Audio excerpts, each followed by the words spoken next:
नमस्कार दोस्तों, स्वागत है आप सभी का आरपीएससी एग्ज़ाम्स यूट्यूब चैनल पर। दोस्तों, अम्ल व क्षार से संबंधित एक वीडियो में पहले ही पार्ट 1 जो अपलोड कर चुका हूं। यह पार्ट 2 है और पार्ट 3 में अपन जो है इससे संबंधित अम्ल और क्षार से संबंधित महत्वपूर्ण क्वेश्चंस की बात कर लेंगे। आज की वीडियो में अम्ल क्षार से संबंधित महत्वपूर्ण सिद्धांत, लवण, पीएच स्केल और दैनिक जीवन में जितने भी इंपॉर्टेंट रसायन उनके बारे में अपन बात करने वाले हैं। तो काफ़ी इंपॉर्टेंट वीडियो होने वाला है, शुरू से लेकर लास्ट तक देखिएगा। चैनल को सब्सक्राइब नहीं किया, सब्सक्राइब जरूर कर लीजिए, क्योंकि रीड से संबंधित जितने भी टॉपिक्स हैं यहाँ आपको ऑनलाइन करवाए जाएंगे। इसके अलावा साइंस के जितने भी टॉपिक्स हैं, रीड से संबंधित फिजिक्स के, केमिस्ट्री के, बायोलॉजी के, उन सभी का लिंक मैंने डिस्क्रिप्शन में डाल दिया, आप वहाँ जा करके उन वीडियोज़ को देख सकते हो। शुरू करते हैं दोस्तों आज का अपना वीडियो। सबसे पहले बात कर लेते हैं अरेनियस के सिद्धांत के बारे में।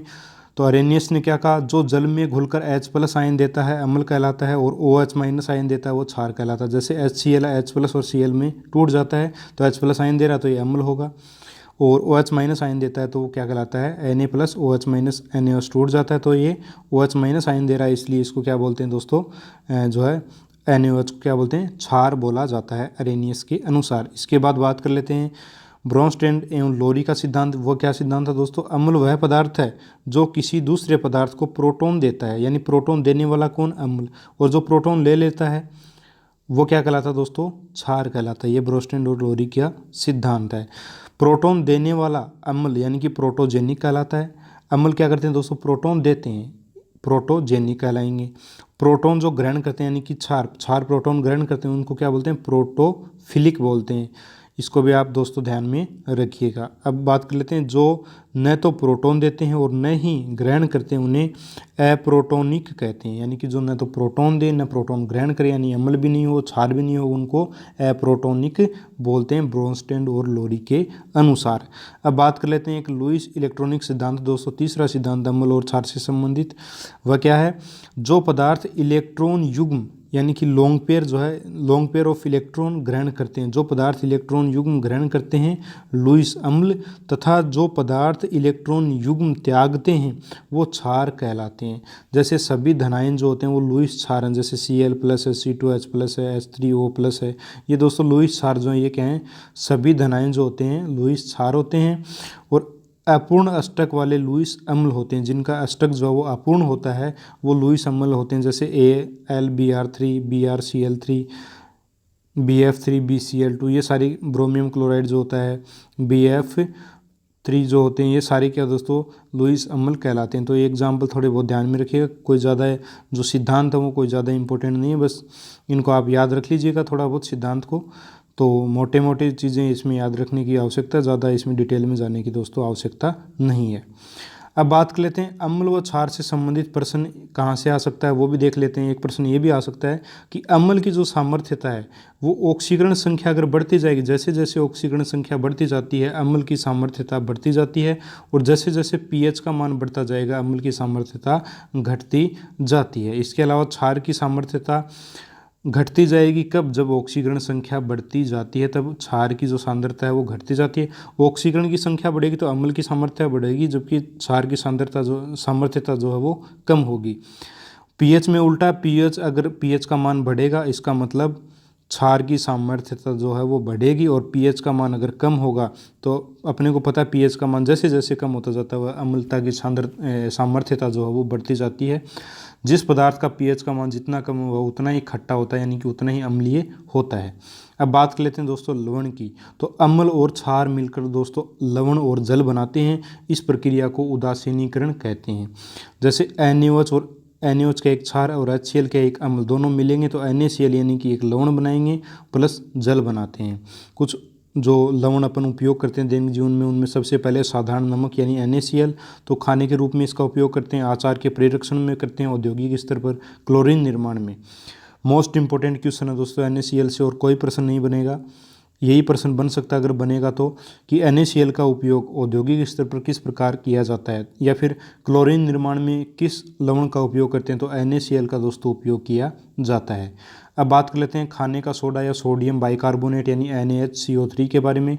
तो इसका उपयोग दोस्तों पेट की अम्लीयता को दूर करने में करते हैं, साथ ही अग्निशामक यंत्रों में भी इसका उपयोग किया जाता है।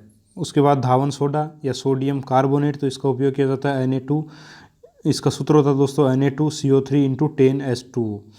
कपड़े धोने में उपयोगी होता है। जल की कठोरता को दूर करने में इसका उपयोग किया जाता है, इसीलिए इसको धावन सोडा भी बोला जाता है, सोडियम कार्बोनेट को। ठीक है दोस्तों, ये याद रखिएगा। अब बात कर लेते हैं दोस्तों पीएच स्केल के बारे में कि पीएच स्केल क्या होती है। तो किसी विलयन की अम्लीयता और क्षारीयता को व्यक्त करने के लिए पीएच मापदंड का उपयोग किया जाता है। पीएच को अपन इस प्रकार भी लिख सकते हैं, पीएच इक्वल्स टू -log H+आयन। ठीक है दोस्तों, ये सूत्र थोड़ा ध्यान में रख लीजिएगा।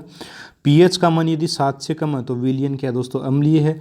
और विलयन का पीएच का मान अगर 7 से ज़्यादा है इसका मतलब वह क्षारीय, और 7 है इसका मतलब न तो क्षारीय है न अम्लीय है। हमारे शरीर का पीएच 7 से लेकर 7.8 के बीच दोस्तों होता है। अम्ल वर्षा का जो पीएच होता है वो 5.6 से कम होता है। अगर जो बारिश का पानी है उसका पीएच 5.6 से कम है तो उस वर्षा को दोस्तों अम्ल वर्षा बोला जाता है। शराब पीकर गाड़ी चलाने वाले ड्राइवरों की जांच हेतु प्रयुक्त श्वास विश्लेषक अम्ल क्षार अभिक्रिया के आधार पर ही दोस्तों कार्य करता है।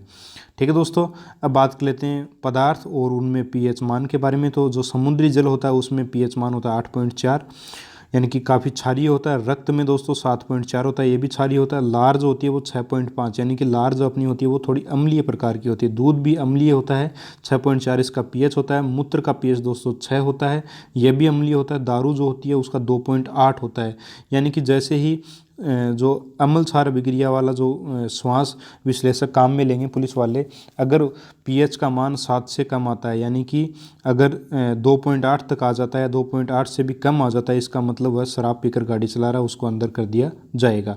सिरका जो उसका 2.4 होता है, नींबू का 2.2 जो है वो पीएच मान होता है। ठीक है दोस्तों, ये इंपॉर्टेंट है। आप थोड़ा रक्त का, लार का, दूध का और मूत्र का आप जरूर याद रखिएगा, इंपॉर्टेंट है, पूछ लिए जाते हैं एग्जाम में।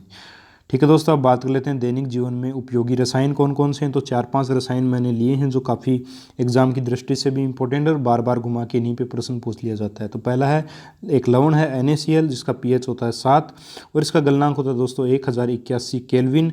जलीय विलयन को ये आयनिक बनाता है, यानी कि जलीय विलयन को आयनिक बना देता है। Na+ आयन और Cl- इसमें 2 आयन होते हैं, इसलिए ये आयनिक बना देता है। हिमीकरण मिश्रण बनाने में सहायक, यानी बर्फ जमाने में सहायक है। साथ ही NaOH, Na2CO3, NaHCO3, यानी कि sodium hydroxide, sodium carbonate, sodium bicarbonate, विरंजक चूर्ण यानी CaOH, कैल्शियम क्लोराइड आदि जो बनाने में जो है, आदि बनाने में कच्चे पदार्थ के रूप में इसको NaCl का उपयोग अपन करते हैं। इसके अलावा NaOH यानी कि सोडियम हाइड्रोक्साइड जो है, जिसको अपन कास्टिक सोडा बोलते हैं, उसका क्या उपयोग है। तो इसका उपयोग दोस्तों, इसका गलनांक जो 591 केल्विन होता है। इसके अलावा जलीय विलयन में आयनिक रूप में होता है, Na+ और OH- रूप में होता है। इसके अलावा साबुन, कागज़ और सिल्क उद्योग में इसका उपयोग करते हैं। बॉक्साइड के धातु क्रम में, पेट्रोलियम के शोधन में, वसा तेलों के निर्माण में जो है NaOH का उपयोग किया जाता है। इसमें जो मोस्ट इंपॉर्टेंट है वो है बॉक्साइड के धातु क्रम में और पेट्रोलियम के शोधन में किसका उपयोग करते हैं, सोडियम हाइड्रोक्साइड का दोस्तों उपयोग करते हैं। ये दोनों काफ़ी इंपॉर्टेंट है, इन दोनों को याद रखिएगा। ठीक है दोस्तों, इसके अलावा बात कर लेते हैं विरंजक चूर्ण यानी bleaching powder CaOCl2। Most important calcium oxychloride जो है, एग्जाम में पूछा गया प्रश्न है कि शुष्क बुझे हुए चूने पर क्लोरीन गैस प्रवाहित करने पर क्या प्राप्त होता है। तो दोस्तों विरंजक चूर्ण प्राप्त होता है।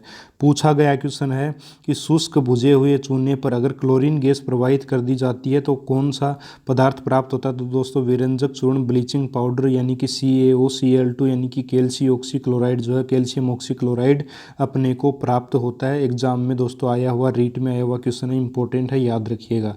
वस्त्र और कागज उद्योग में भी विरंजक के रूप में इसका उपयोग करते हैं। इसके बाद अपना चौथा है बेकिंग सोडा। बेकिंग सोडा यानी NaHCO3 यानी सोडियम बाइकार्बोनेट भी इसको बोलते हैं। इसका उपयोग अम्ल जलन को दूर करने में पहले ही बता दिया मैंने। इस कार्य हेतु कैल्शियम हाइड्रोक्साइड का भी उपयोग अपन में ले लेते हैं। मंद प्रतिरोधी के रूप में अग्निशमन यंत्रों में, पेट की अम्लता दूर करने में, सोडा वाटर शीतल पेय पदार्थ बनाने में भी इसका उपयोग करते हैं। तो इसमें यही इंपॉर्टेंट है कि अग्निशमन यंत्रों में इसका उपयोग करते हैं तो सोडियम बाइकार्बोनेट का, और एक इसको खाने का सोडा बोलते हैं। तो ये जो चीज़ें हैं, ये 3-4 चीज़ें इसमें इंपॉर्टेंट है, इसको याद रखिएगा। इसके अलावा धावन सोडा यानी Na2CO3 × 10H2O, इसका उपयोग दोस्तों अपमार्जक निर्माण, कागज़, पेंट, वस्त्र आदि निर्माण करने में धावन सोडे का उपयोग करते हैं। अपमार्जक निर्माण में जो काफ़ी महत्वपूर्ण होता है, तो इसको याद रखिएगा कि अपमार्जक निर्माण में Na2CO3 यानी कि धावन सोडा है जो उसका उपयोग किया जाता है, सोडियम कार्बोनेट का उपयोग किया जाता है। ठीक है दोस्तों, नेक्स्ट अपन बात कर लेते हैं प्लास्टर ऑफ पेरिस यानी CaSO4 × 12H2O, जो इसका उपयोग किस में करते हैं। तो इसको सबसे पहले प्राप्त कैसे किया जा सकता है प्लास्टर ऑफ पेरिस को, तो जो जिप्सम होती है अपनी, जो जिप्सम होती है CaSO4 × 2H2O, इसको 393 केल्विन ताप पर जब गर्म किया जाता है तो उससे plaster of Paris CaSO4 × 12H2O जो वो POP जो प्राप्त किया जाता है। जिप्सम को दोस्तों गर्म करके इसको प्राप्त किया जाता है, इसको याद रखिएगा। इसका उपयोग दंत चिकित्सा में, भवन निर्माण में, मूर्तियां आदि सजावटी सामान बनाने में भी प्लास्टर ऑफ पेरिस का उपयोग किया जाता है, ये सभी को अपने को पता है। ठीक है दोस्तों, तो ये थे कुछ महत्वपूर्ण जो उपयोगी यौगिक थे, उनके जो दैनिक जीवन में उपयोगी थे उनके बारे में भी अपन ने देख लिया। साथ ही पीएच स्केल, आपके लवण के बारे में, अम्ल और क्षार से संबंधित जितने भी महत्वपूर्ण सिद्धांत थे उनके बारे में पढ़ लिया। साथ ही जो क्षार वगैरह थे, महत्वपूर्ण क्षार थे उनके बारे में पढ़ा। जो अम्ल थे, उपयोगी अम्ल और अम्ल क्या होते हैं उनके बारे में पढ़ लिया। तो दोस्तों इस प्रकार से ये यूनिट जो है वो अपनी कंप्लीट होती है। अम्ल, क्षार तथा लवण और पीएच स्केल दैनिक जीवन में उपयोगी जो यौगिक वाली ये यूनिट थी ये खत्म हो गई है। इसका जो तीसरा वीडियो है वो इसके ऊपर आधारित सभी महत्वपूर्ण क्वेश्चन से संबंधित होगा। ठीक है दोस्तों, मिलते हैं नेक्स्ट वीडियो में एक और नए टॉपिक के साथ। तब तक के लिए जय हिंद, जय भारत।